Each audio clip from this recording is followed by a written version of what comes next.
Okay, good evening. It's Tuesday, July 15th, just after 7:30 p.m. I'd like to call this regular meeting of the Board of Finance to order. First item on the agenda, as always, is public comment. I see no one in the room for public comment. We can move on to our first set of items, which is a single discussion and action item. There was an email. There's an email. There was an email sent as public Yeah, comment. everyone has it, yes. Sure. And we can attach that to the minutes. Cool.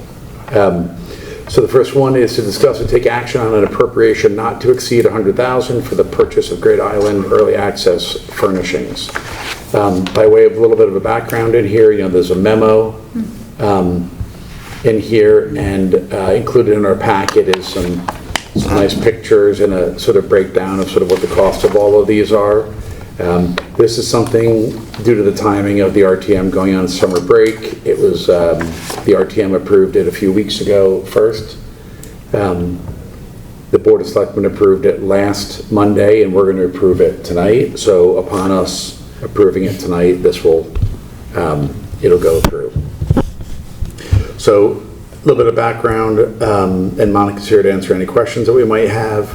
But effectively, we're buying some a small sets of kind of bistro tables and chairs that'll go on either side of the entrance and courtyard in front of the stables. There's a handful of park benches that'll be scattered around the island in strategic places where folks, if they're walking around, can take a seat, enjoy a cocktail, read a book, or just relax. And there'll also be some picnic tables and benches, as well as finally a bunch of Adirondack chairs. They're really meant outside of the bistro table and chairs that'll be initially in front of the, when you walk into the courtyard on either side. The rest of it will be sort of sprinkled around. And all this furniture is heavy enough so as not to blow away and be stable and last a long time, but light enough that it can be moved if there's other places that we find that people want to enjoy themselves. So, as I mentioned, the RTM approved this. The process here, because we worked with the consultants to find and vote on this specific furniture, it's not going to go out to a bid. But as you will see in this, Reed Hillebrand, who are the consultants we've been using, have relationships with some of these, and we're able to negotiate very favorable discounts. And so next week, the Board of Selectmen will meet briefly after this has been approved, and they'll waive the bid requirements for this. But I think we searched online and looked at a lot of different options, and the pricing certainly with the discounts seem very competitive. So the ultimate pricing on this, the RTM approved it up to $100,000, as did the Board of Selectmen. Now that we have the actual pricing in, which looks like it's going to come in closer to around $76,000. I spoke with Monica and John, and I thought we were all comfortable. We could probably lower this a little bit. I think we should not bring it all the way down to the exact penny, just in case there's some differences in shipping or handling or taxes or so forth. So I was going to recommend, as part of the approval here, that we bring it from 100 down to 85, and that still gives a little bit of cushion if we need anything else. So at that point, any questions? I just have two questions, and it's with respect to the materials. Did we look into alternatives to actual wood because of the degradation of actual wood that we experience with our own, backyard furniture? So the benches and the picnic tables, I believe, have actual wood versus faux wood or poly wood or something like that. Is that accurate? It is, and I think when you look at this wood, this wood, like the durometer, like the hardness of it is extremely intense. It's of the level of like iPay, where the durometer is such that it won't degrade the same way that a normal sort of cedar bench or pine bench might. This is wood. We have a patio built out of this wood at our last house, and it's pressure washable. It's very resistant to weather, and it has a useful life of 20 20 plus years, and Okay. it's what's used in sort of Central Park and other things. Got it. But we did look into it. We looked into it for durability, also for sort of weight, being able to sort of move it when folks are mowing or doing other types of work to make sure it can be moved by one person, but not blown away. The Adirondack chairs that that the committee decided on are actually made out of sort of a recycled material. Again, it's sort of heavy enough that the thing's not going to blow away, and it'd be very sturdy, can be cleaned, power washed, and so forth, but light enough if the staff or folks kind of need to move and adjust, they can. Thank you.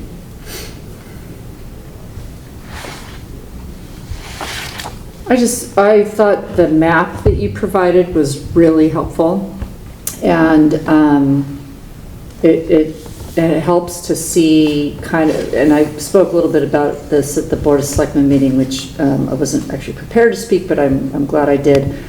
When I heard the Board of Selectmen talk about this and kind of the detail of what they're trying to create here, I think this makes sense. I'm in favor of getting people, on the island and with places to sit, and I think this is a reasonable amount of the way it's all spaced out makes a lot of sense to me.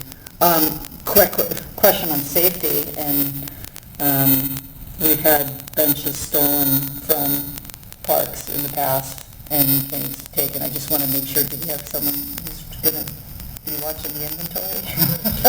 Well, I think, listen, as you know, right now there are no cars allowed on the Sure. island. These things are fairly heavy in that they can't, Okay. it would be difficult for someone would need to be pretty strong to kind of pick up and move it, but it's the same thing that they could do at other parks.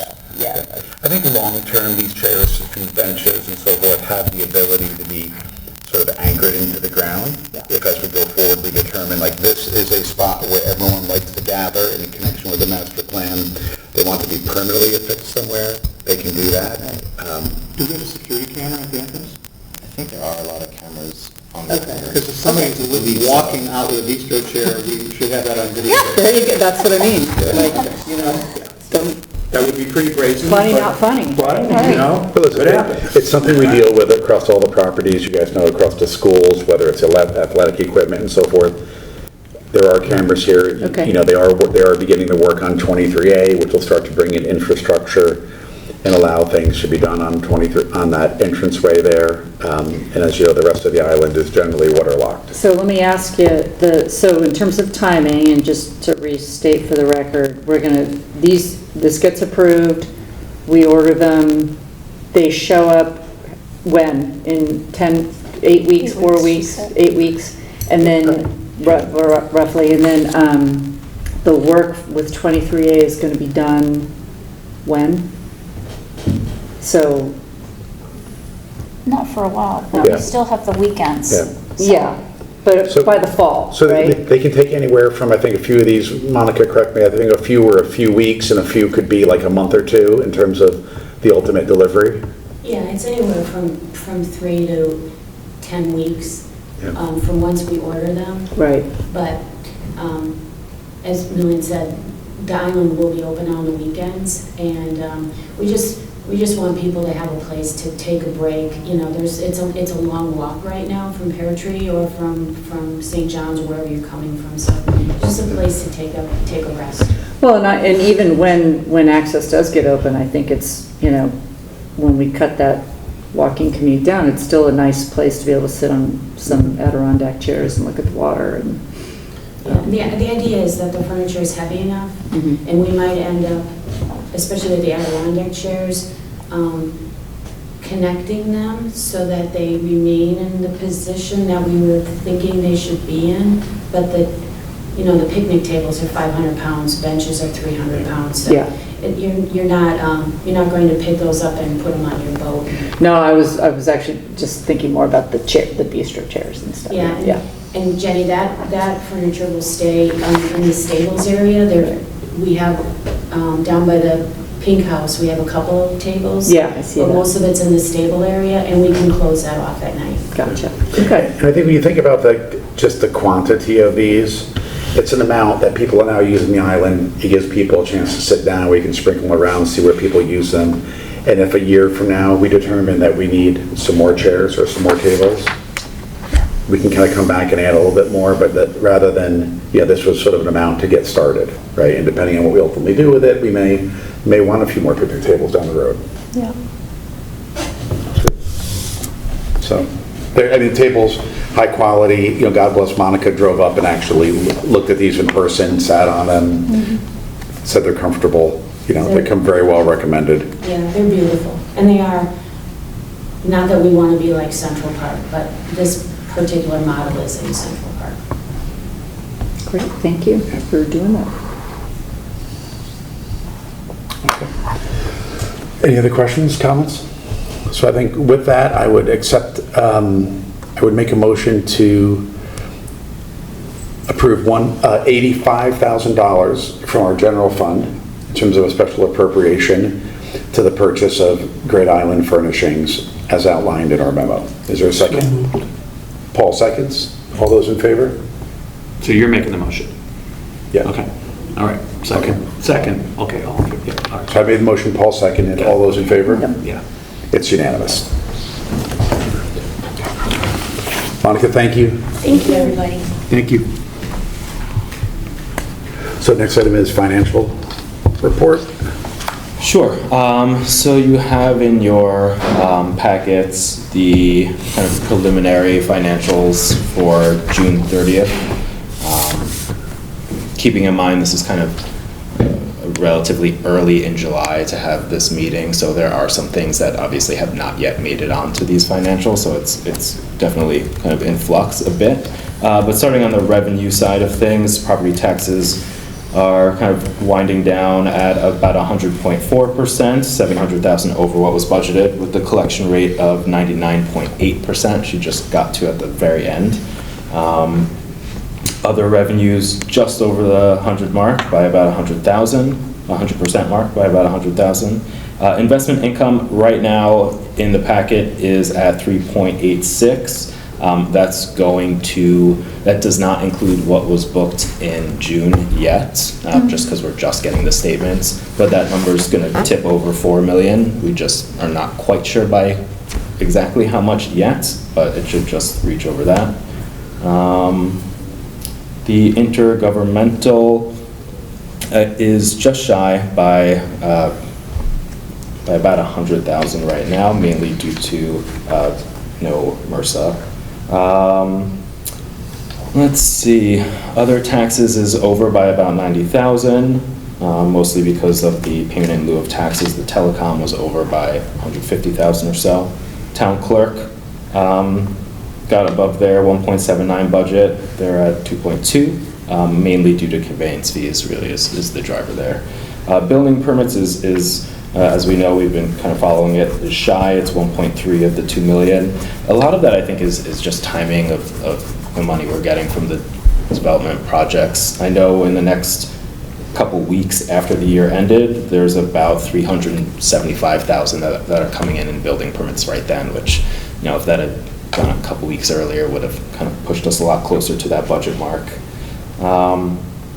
Towards the end of the year, we're going to be booking about all those transfers, the 765,000, most of which is from recreation and sewer and so on, those funds. But right now, overall, we're about 200,000, 300,000 over what was budgeted, but that number's going to get pushed up quite a bit by the time we kind of finalize these numbers.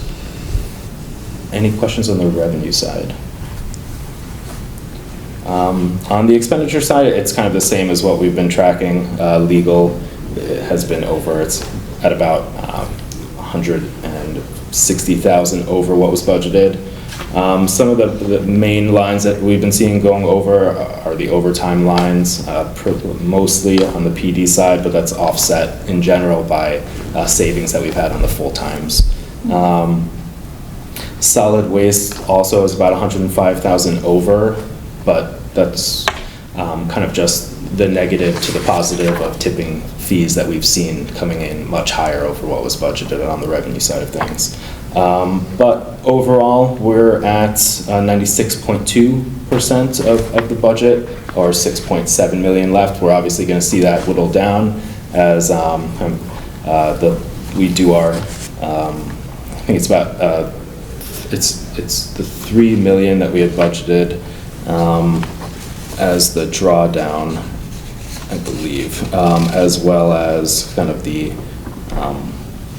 just the final invoices coming in and the Board of Ed finishing off. I believe they're slated to have a savings of about 400 plus thousand. So we'll kind of see how those numbers end out. And I had the, kind of, as we're flipping on to some of the state revenues, it's pretty much as expected without the receivable of the MRSA. The one kind of flip that I just heard from Paul being that we kind of expected the special ed cost reimbursement to be 246,000 under what we had budgeted, and we didn't know exactly how much we were going to get. That should come in at around 530,000, so that'll push it kind of flipping over to 250 or so over what was budgeted. So it didn't get paid in May, it gets paid, So it got paid, I believe, in June, middle of June. okay. This year, there were 3 payments, one in late February, another in late May, then there was a supplemental appropriation that got paid on the 18th of June. Out of June. And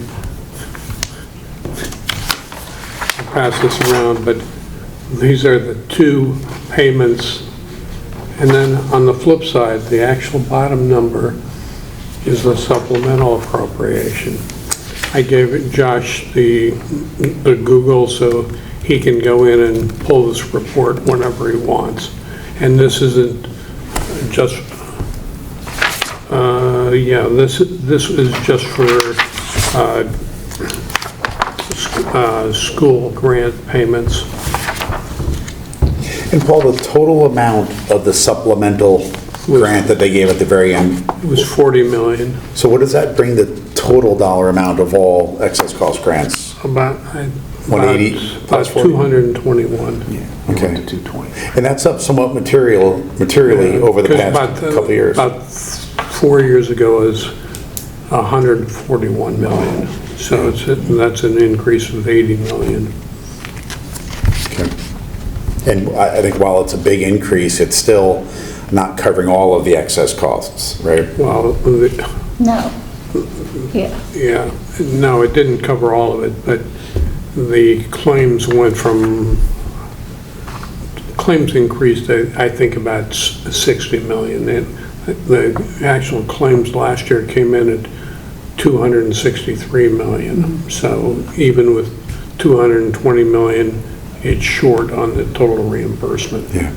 And again, this also only provides a portion of the funding once the eligible student's above 4.5 times, I think. Yeah, it's 4.5 times the net current expenditures per pupil. Got it. So we are getting more than what we assumed we were getting when Yes. we figured, and so even though they're voting or did vote to spend some of it, we're still getting everything that we kind of thought we were going to get back. Is that what we're thinking? The excess, Yeah, but the Board of Finance no longer has control over the Board of Ed surplus. Yes, So I know that. they can keep that in a non-lapsing account over which they have control. And we can deal with that as how we see fit going forward. Do we have a final number on what's in that non-lapsing account? Nothing. They did not create any non-lapsing account. They didn't credit, okay. Basically, they had pre-bought, they pre-purchased. Basically, they had projected roughly a $450,000 budget. Right. Sorry, surplus when they came in front of us. I think they got another $150,000. 250. Sorry, $250,000 as part of the excess cost grant.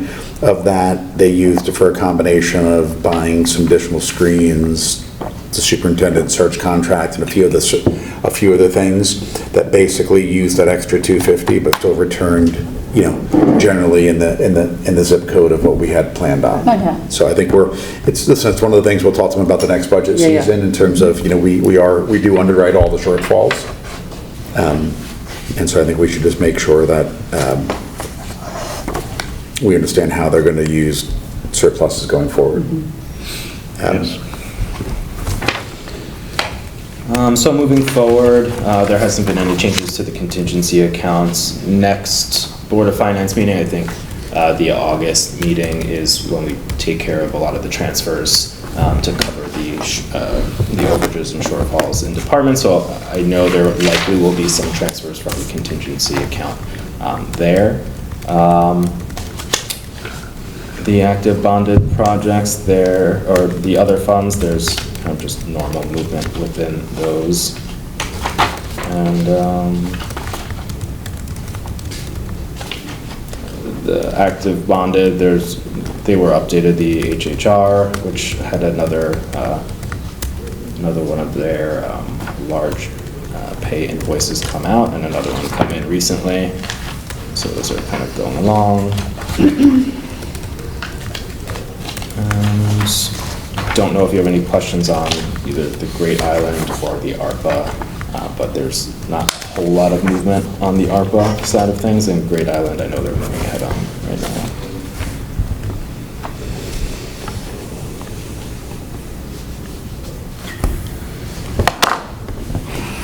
And that's all I got. I have a kind of unrelated question. Normally, there's a paving schedule that's posted to the town website, but this year there isn't. It actually was posted. Was it just posted? I looked about 10 days About a ago. week ago, yeah. Okay, all right, never mind. I'll look at it. Thank you. Fountain of knowledge. Well, it's simply because I got notice that they were paving our street. You're paving my street too, I just want to know when. Yes.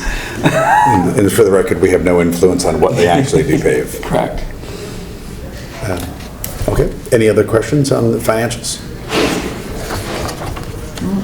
Okay. Special committee assignments, I know Rob's not here. The minutes from last meeting. Oh, sorry. Okay, any comments on the minutes from our regular meeting of June 17? Okay, I'll entertain a motion to approve. Dan moves. Jenny seconds. All those in favor? It's unanimous. Special assignments, Rob's not here. I'll talk very briefly on Great Island. We expected next week to approve the master plan. And a master plan isn't necessarily calling for any immediate construction or any immediate changes and so forth. What it's meant to be is sort of an enhanced vision of what this can or should look like over the next 5, 10, 15 years as the town decides to move forward. You know, a lot of the different aspects of the island, different areas of the island, you'll see in the master plan, it talks about, you know, sort of lower or medium type uses. It outlines different options, all of which will ultimately be brought forward to the Board of Selectmen as they further debate it. And then given that it all involves money, it will come in front of our board, and then finally to the RTM. So, you know, I think just to be clear that like master plan as it, you know, for the public here, when it does get put forward, it's not like the next day, you know, backhoes and hammers and shovels all show up and we start doing stuff. It's meant to sort of outline what this committee believes is sort of the, like kind of like the bookends of what this could look like going forward. And then the community will... So is it master options or? Master menu? It's a plan, but that plan has like different uses in terms of, you know, outlining what people may think. And listen, it's what people may believe today is appropriate, or we want to begin to spend money on, or how we want to use it, and how people may want to use it in the future. And to be clear, typically if there is a capital project involved, it's usually going to involve a building committee of some kind, right? Isn't that that would be a logical expectation that once we see once the plan is finalized and we kind of sit with it, the Board of Selectmen, should they be taking on the next phase, I'm assuming there's going to be a building committee. Yeah, I think when they identify any substantial projects, right, I think unless it's something that I would say is very sort of utilitarian, like the entranceway, right? I expect that they'll make, you know, they'll designate building committees, or if they continue on with another. Committee, what do they call it?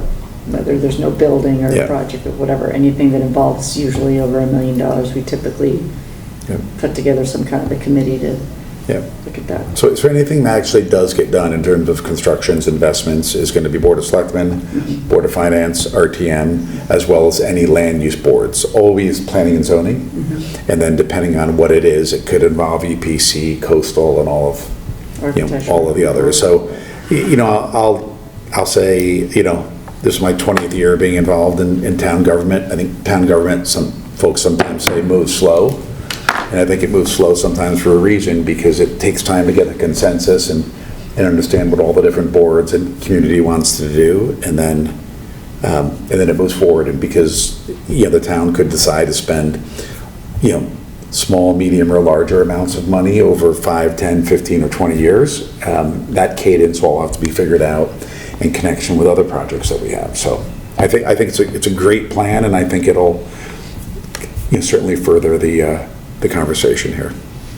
I think they've done the Great Island Advisory Committee and Reed Hildebrand have done a really good job at the public engagement piece of it. I mean, a lot of people have had ample opportunity to express and voice and see and touch and feel all throughout the process. So, and it's been a year-long process, so I think it's slow, but I don't think it's been too slow. I mean, I'm sure people are ready to move on to the next phase, but I think the cadence of it has been right. So, Yeah. right sized. I think for the size feedback- of the project we're talking about. Some of the feedback we've been getting, people are enjoying using the island, having access to the island, walking, picnicking, they can bring their dogs. I mean, it's now open, while the construction for 23A will close it down during the most weekdays, until 4 o'clock. On the weekends it's open, in the evenings it's open, so long-term project. Anything on pension? There was a pension meeting this afternoon. However, I had no audio on my connection. I saw it. I will send everybody the package so they can take a look at it and give any comments to me or the other people on the committee. Got it. Okay. In terms of chairman's report, I think the only comment I would just make is one of just a current event. I'm not sure if you all know Bill Gerber, who was the first selectman of Fairfield, passed away today, diagnosed with cancer a short while ago and so forth. So I think our thoughts go out to that community as it deals with loss of one of its leaders.